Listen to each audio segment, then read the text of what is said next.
Hi Rachel, it's Friday afternoon, so I've saved something really challenging for the end of the week. The seamless bow change. I've been thinking about it for days and days and days, trying to get ready to make a video on the subject to share with you. So here goes. So my first observation from experience is that the seamless bow change is a myth, but it's an ideal that I'm drawn towards. So it seems to me that a bow change is always going to be audible unless we have some kind of assistance like a very generous acoustic that is going to smooth everything over. We still might see the bow change happening, and I suppose the sound of the bow change could get lost if it's in the right acoustic or surrounded by other sounds that conceal it. But I'm left with the sad recognition that a bow change is a bow change, and you can't really make it exactly the same as no bow change at all. Second observation, in manufacturing a bow change closest to the description seamless, there's a conflict between two possibilities. The one would be that we can continue the tone right up to the moment of the change and have it immediately again once the change of direction has been affected.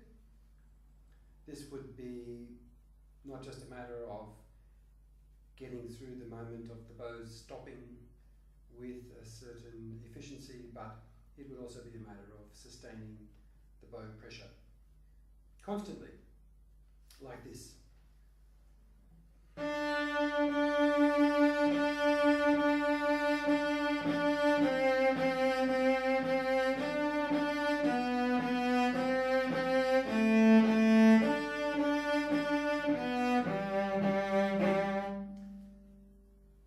Seems very obvious that if I sustain the bow pressure, and even with a nice fluid mechanism in the arm, wrist, fingers and so forth, then the sustenance of the bow pressure gives us continuity of tone, except for a brief interruption, which is quite a loud scratch. Fortunately, this intrusion of different kind of sound than singing sound, could call it a scratch, at the bow change, a lot of the time is fabulous positive, and indeed allows us to celebrate the difference between slurred notes and notes that are not slurred. So I suppose this point is quite simply, when we change the bow direction, we're not always after as near as possible to a seamless change, even if the situation is rather cantabile and legato.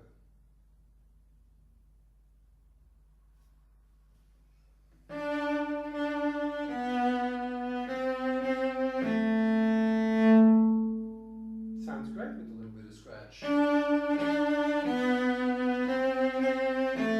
Not just because it might be folksy and allowed to be a bit rough, but it sounds really nice and not necessarily worse at all than say, or say.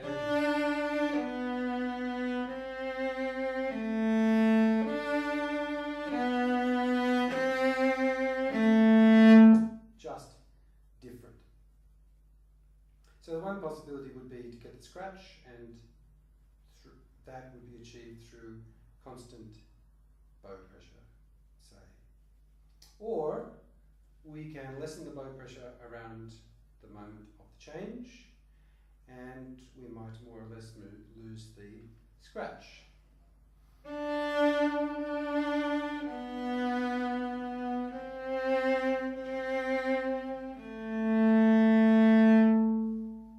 This is probably more our idea of a seamless bow change, but while we've lost the scratch at the moment of change, we have also lost absolute continuity of tone.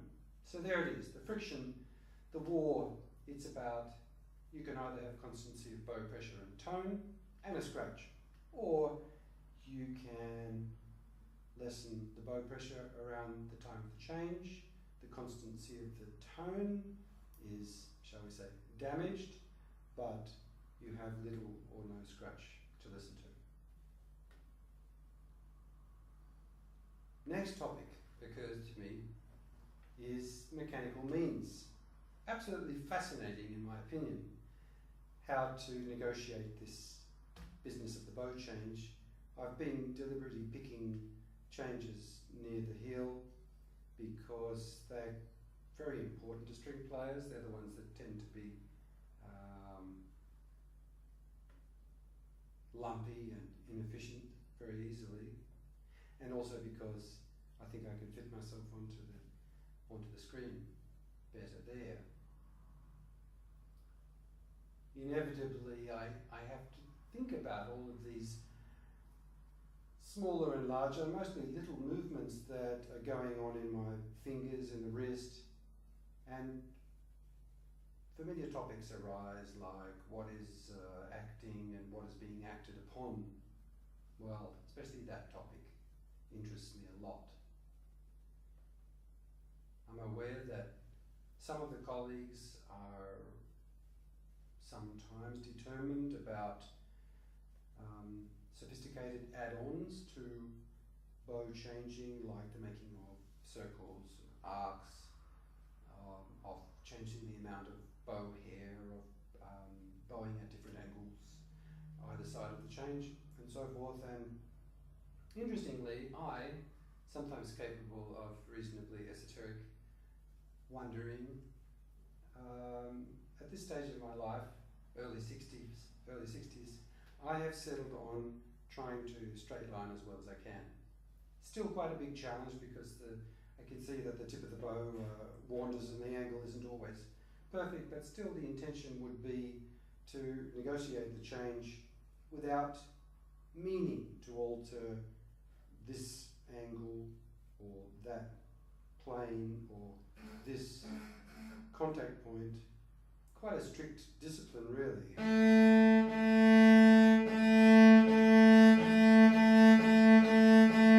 So, now to the nitty-gritty of the mechanical means of this straight lining in and out of the moment of the change. I might come back to the business of the straight line because I think it is quite a contentious issue.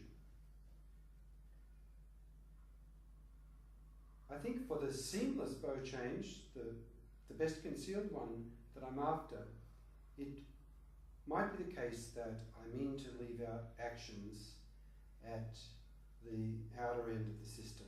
So anything like this kind of action, say a stroking one, or a digging one, these actions at the fingertips of the wrist, I mean to exclude. So I would see this part of the system being nicely dragged in one direction and another. And I'd like to show you a little bit of personal detail about that. Yeah, it's tempting to think that all of this is just way too analytic, but I don't think so. I think most string players who stay interested in their craft will have to have a careful look at what's going on in the wrist and the fingers. Well, the choices I've made include that the pushing of the bow into the end of the up bow in this case is done from as far back as the shoulder joint and works upon this point, really, as if there was an arrow here to drive the wrist to my left. Here it sometimes seems to, again, to be very useful to mean to increase the forces involved in order to peer at how to manage the activity best. So I can use my left hand to hold the stick and resist the sideways movement, and then I've been able to find down what seems to me to be efficient. So when I push my wrist to my left in the up bow, it is a push along the line of the stick and doesn't particularly have an influence like to raise the wrist or obviously to drop the wrist. And that pushing of the wrist drags on the fingers, which don't completely yield. They cling, they hang on, they adapt. There's play in the joints, and so I can understand that I get this kind of thing occurring in the up bow, more or less. Then, reaching the end of the stroke, the up bow stroke, my arm from way back at the shoulder stops pushing to the left, and when it does so, what is going to happen at the wrist and fingers? There will be that adaptation. And that is in passing on the way to, there's the adaptation, no longer pushing an up bow, and then pulling a down bow should look something like that. So we see the famous push and pull of up bow and down bow. But we could otherwise say drag and drag, in that case meaning the fingers, or the wrist is acted upon, if I exaggerate it, like the wrist is shoved and shoved, pulled, so the wrist is acted upon from way back in the shoulder, so that the fingers are always being, asked to stroke like this, and never like that. Like the bristles of a brush. Gosh, this is difficult. But worth the trouble. Okay, if I put the bow back on the string and use my left hand to accentuate the forces still, then a down bow would be, say, from a neutral, relaxed height of wrist and rotation of forearm and upper arm. All I really need for the down bow is to pull the wrist out in the direction that I want the nut of the bow to go. And so compared with neutral arm, wrist and fingers, I will get a little bit of this. I note that it is not a little bit of that. It's not a little bit of this, or indeed that. It's a little bit of precisely that. Viewed from this angle, we would see a little bit of this kind of thing at the little finger, a little rotation of the stick inside the fingers. But never mind. Okay, so from neutral, we go to pulling, a down bow, and away she goes. Then, just interesting myself in the bow change at the heel for the moment, the one from up to down bow. Let's return now to, we would stop drawing the down bow.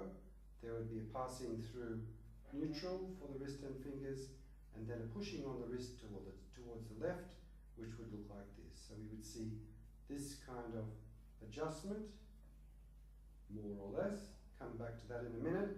And then we're pushing the up bow against the resistance of my left hand.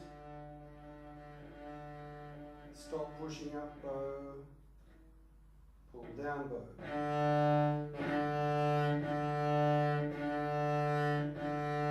I'm using quite a lot of resistance in my left hand to help me to know exactly how to do this. And it's very helpful. Then I can drop this resistance and try just with the very small resistance of the bow itself. What do I notice? That the stroking movements, what Carl Flesch called the stroke continuation, the movements are much less. Why? Because there's not much resistance to the movement.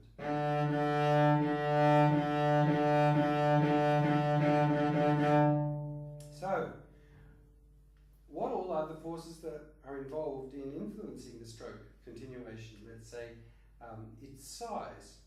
And here I have been surprised to find more than I ever expected to. So the thing most obvious, I suppose, is the resistance to sideways movement that is created by the friction of the string and the hair. This rarely, it seems to me, could amount to very much, but it may be enough to get some of this dragging of the fingers behind the wrist. Well, I'm sure it is enough. Especially if the wrist and fingers are nice and loose, then the play in the joints will easily be found. So, what would make the stroking movement of the wrist and fingers larger? I would say more bow pressure, because then there would be, like using my left hand, more resistance to lateral movement of the bow. Excuse the scratching, but I'm really just making a point. Demonstrating the look of working with more hair string resistance.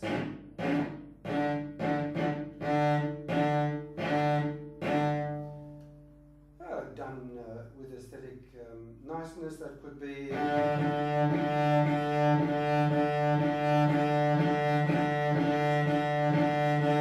and if that was too scratchy, then I would have to lighten the bow pressure momentarily around the change.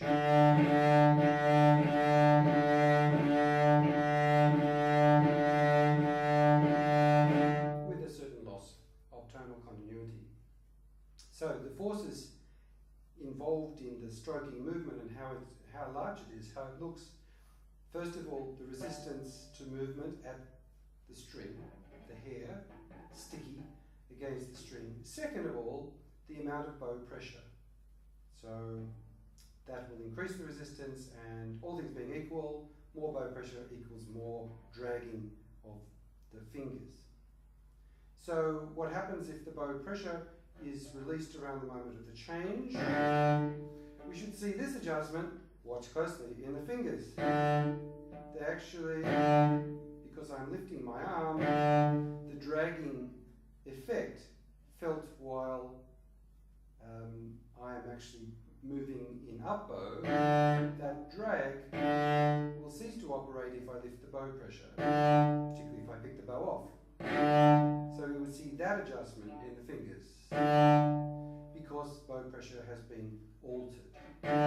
This would have the effect of seeming to scoot the fingers to the left at the moment where bow pressure is released.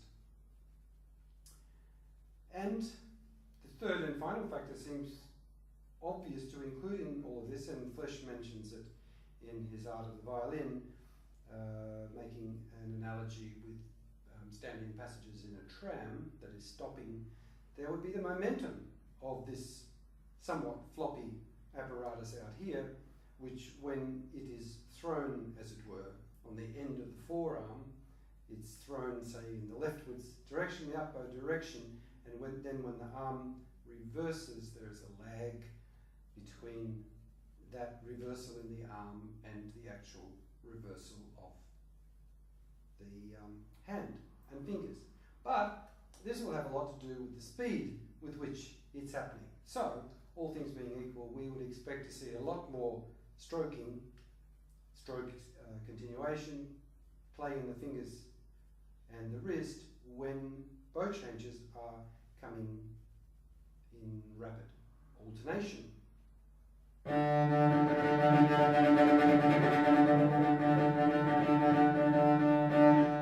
if I try to pick it apart, we'd have an up bow, at the end of which the hand shoots a bit past the arm to the left.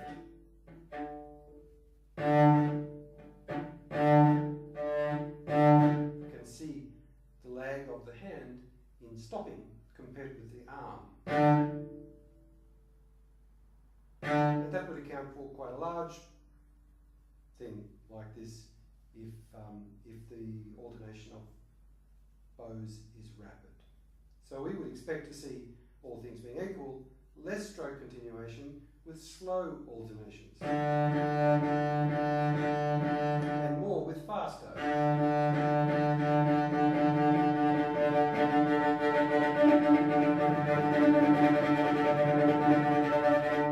If fingers always as loose as possible. Of course, I could limit the stroke continuation if I wanted to by firming or stiffening the wrist and or the fingers, like this.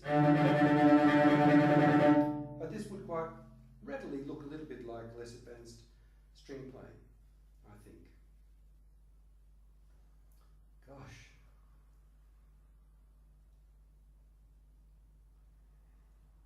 Well, about the whole straight lining thing, I've been through stages myself of, say, meaning to bow a little lower on down bows, and then to come up and bow higher on up bows.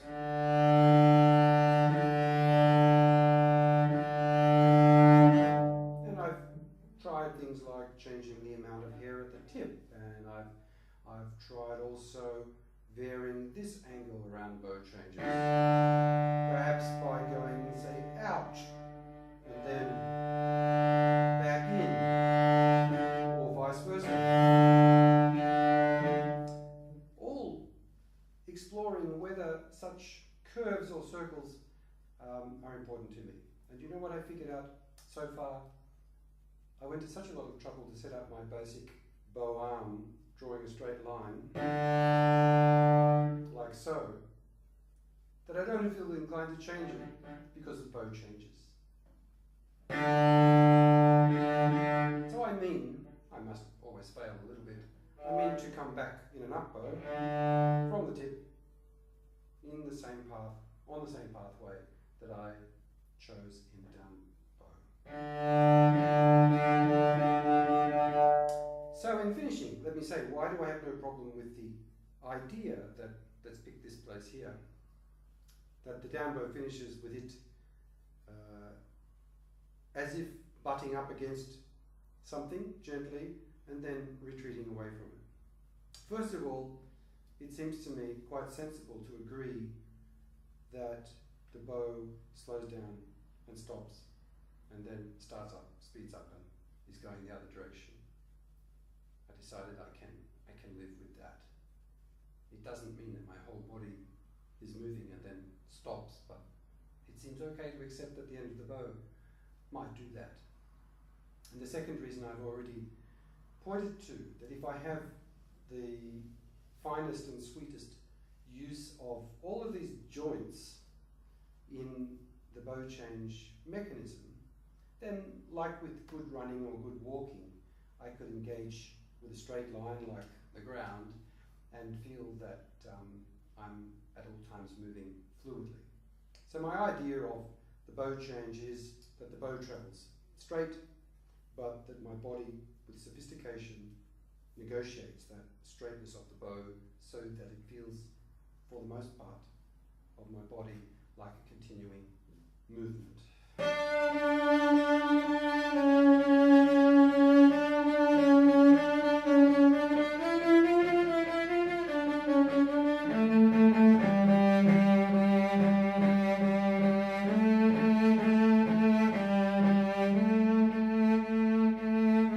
Does it feel the same as a slur?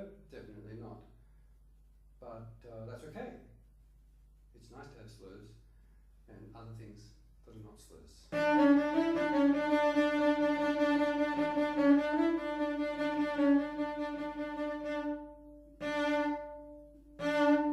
Difficult topic. I think I did okay. See you soon. Bye.